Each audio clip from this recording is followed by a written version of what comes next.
테슬라 시그널이 전하는 7월 11일 아침 브리프입니다. 스페이스X가 스타링크 위성을 10만 기까지 늘리겠다는 구상을 내놨습니다. 지금 규모의 수십 배에 달하는 야심이라 통신업계에서는 위험론까지 나옵니다. 구상과 실행 사이에 무엇이 남아있는지부터 차근차근 짚습니다. 7월 11일 아침에 볼 신호는 넷입니다. 첫째, 스페이스X의 스타링크 만기 구상과 통신업계의 반응. 둘째, FSD 한국 배포의 후속 흐름. 셋째, 모델 Y를 둘러싼 경쟁 비교 평가. 넷째, 이 소식들을 바라보는 시장의 시선까지 차례로 정리합니다. 첫 번째, 스페이스X입니다. 보도에 따르면 스페이스X가 스타링크 위성을 10만 기까지 궤도에 올리는 방안을 추진하고 있습니다. 현재 운용 중인 위성의 수십 배에 달하는 규모라 단순한 증설이 아니라 위성 통신망의 판 자체를 바꾸겠다는 구상입니다. 이 소식과 나란히 미국에서는 기존 통신사들이 받을 충격을 따지는 분석도 나왔습니다. 버라이즌 같은 지상망 사업자에게 스페이스X가 얼마나 큰 위협이냐를 애널리스트들이 저울질하기 시작한 겁니다. 왜 중요한 소식일까요? 위성이 많아질수록 스타링크는 더 빠르고 촘촘한 통신을 더 많은 지역에 공급할 수 있고 휴대전화와 위성을 직접 연결하는 서비스까지 넓힐 수 있습니다. 그렇게 되면 위성 통신은 오지의 보안제를 넘어 지상 통신망의 경쟁자가 됩니다. 다만 강조할 부분이 있습니다. 이것은 아직 구상 단계입니다. 규제 승인, 발사 능력, 자금이라는 세 개의 관문이 남아있고 숫자의 크기보다 이 관문을 통과하는 속도가 실제 파급력을 정합니다. 과거의 대형 구상들도 결국 승인과 실행의 속도에서 성패가 갈렸습니다. 지켜볼 지점은 절차의 진입입니다. 이런 규모의 확장은 규제 당국의 서류가 접수되는 순간부터가 진짜 시작입니다. 신청이 실제로 들어가는지, 들어간다면 어떤 조건이 붙는지가 다음 신호입니다. 그리고 상장사가 된 스페이스X에게는 이 구상이 시장에서 어떤 가격으로 평가받는지도 함께 볼 수 있게 됐습니다.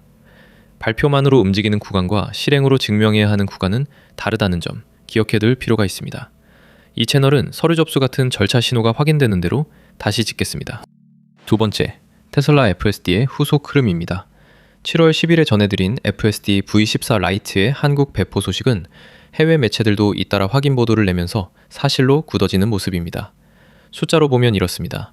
미국 공개 열흘 만에 한국 상륙, 대상은 미국 생산 모델 3와 모델 Y. 전날과 달라진 점은 이 소식의 확산입니다. 국내 보도로 시작된 이야기가 해외 산업 매체로 번지며 테슬라의 소프트웨어 확산 전략에서 한국이 사례로 언급되기 시작했습니다. 한 시장의 배포 소식이 회사 전략의 근거로 인용되는 흐름은 그 자체로 의미가 있습니다. 무엇이 달라질까요? 배포가 확인 단계로 넘어가면 다음 질문은 실사용입니다. 한국의 도심과 골목에서 이 기능이 어떤 완성도를 보이는지 초기 사용자들의 기록이 곧 쌓이기 시작할 겁니다. 자율주행은 지역 데이터가 쌓일수록 다듬어지는 기술이라 첫 배포는 끝이 아니라 학습의 시작이라는 관점도 여전히 유효합니다. 국내 인도분 전반으로의 확대 여부가 여전히 열려있는 질문입니다. 기능의 범위, 허용 조건, 업데이트 주기, 이 세 가지가 실사용 단계에서 하나씩 확인될 항목들입니다. 그래서 무엇을 볼까요? 회사의 배포 공지와 대상 차량 확대, 그리고 초기 사용자 후기의 방향입니다.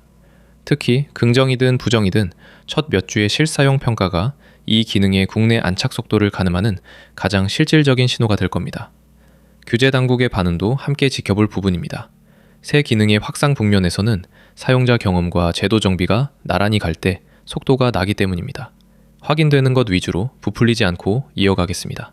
실사용 후기라는 1차 재료가 쌓이면 그때 다시 깊게 다루겠습니다. 세 번째, 모델 Y 이야기입니다. 그런 모델 Y가 이번에는 정면 비교의 무대에 올랐습니다.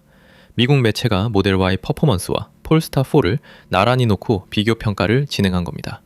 전기 SUV 시장의 대표 차종끼리 직접 붙여보는 기획이 늘어난다는 것 자체가 달라진 풍경입니다.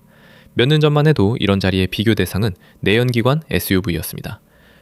이번이 다른 점은 비교의 성격입니다. 과거의 전기차 비교가 전기차 대 내연기관의 구도였다면 이제는 전기차끼리 주행 성능과 완성도를 세밀하게 따지는 단계로 넘어왔습니다. 시장이 성숙하고 있다는 뜻이고 브랜드 이름만으로는 선택받기 어려워진다는 뜻이기도 합니다.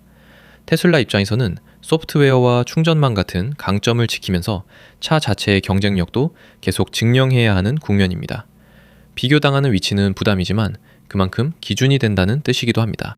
다음 신호는 이런 비교 평가의 결과가 실제 판매로 이어지는지입니다. 월별 판매 흐름, 그리고 신형 모델 Y의 시장 반응이 그 답을 보여줄 겁니다.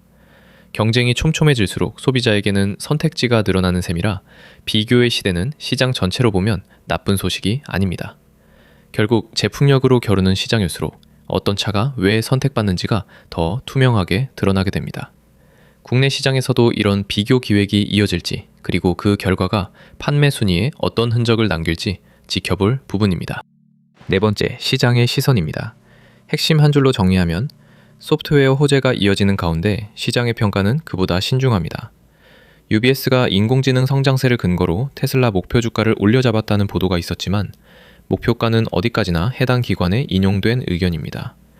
FSD의 한국 확산 같은 호재가 실제 실적과 현금 흐름으로 이어지는지가 다음 검증 지점이라는 반대 시각도 함께 있습니다. 목표가 그 자체보다 그 근거가 실현되는지가 판단의 재료입니다. 왜 지금 이 이야기가 나올까요? 자율주행의 실배포, 위성통신의 확장 같은 소식이 겹치면서 머스크 생태계의 성장 스토리가 다시 힘을 받는 시점이기 때문입니다. 이런 국면일수록 이야기와 숫자를 구분하는 습관이 중요합니다. 배포, 구상, 목표가는 이야기의 영역이고 판매량, 매출, 마진은 숫자의 영역입니다. 이야기가 숫자로 확인될 때 주가의 근거가 되고 확인되지 않으면 기대만 남습니다. 지금은 그 확인을 기다리는 구간에 가깝고 그래서 이 채널은 두 영역을 늘 구분해 전합니다. 맞는 질문은 하나로 모입니다. 다음 실적 발표에서 소프트웨어와 서비스 쪽 매출이 이번 호재들을 얼마나 뒷받침해 주느냐, 그리고 그 흐름이 분기를 넘어 이어지느냐 하는 점입니다. 좋은 이야기가 좋은 숫자가 되기까지의 시차를 함께 지켜보겠습니다. 그 확인 전까지는 단정 대신 관찰이 필요한 구간입니다. 발표와 구상이 아무리 화려해도 분기 실적표에 찍히는 숫자가 최종 채점표이기 때문입니다. 이 채널도 확인된 사실과 관측을 구분해서 계속 전해드리겠습니다. 반대 시각도 짚습니다. 자율주행과 위성 확장 모두 규제라는 관문 앞에 서 있습니다. 미국에서는 카메라만 쓰는 방식의 로보택시를 규제하려는 법안이 발의됐다는 보도가 있었고, 이런 움직임은 테슬라의 자율주행 확산 속도에 변수로 작용할 수 있습니다. 위성 10만 기 구상 역시 각국 규제 당국의 승인 없이는 서류 위의 숫자에 머뭅니다. 우주 쓰레기와 천문 관측 방해를 둘러싼 우려도 규모가 커질수록 함께 커집니다. 기술의 속도와 제도의 속도가 다를 수 있다는 것, 확장 국면에서 늘 함께 봐야 할 반대 시각입니다. 7월 11일 아침 브리프를 정리합니다. 핵심 한 줄, 스타링크 10만 기 구상과 FSD의 한국 확산까지 이야기는 커지고 있고 이제 숫자의 확인이 남았습니다. 잘못된 정보는 제보받습니다. 모든 내용은 진위 확인이 더 필요하니 참고 용도로만 봐주세요. 이 영상은 투자 권유가 아닙니다. 테슬라 시그널이었습니다.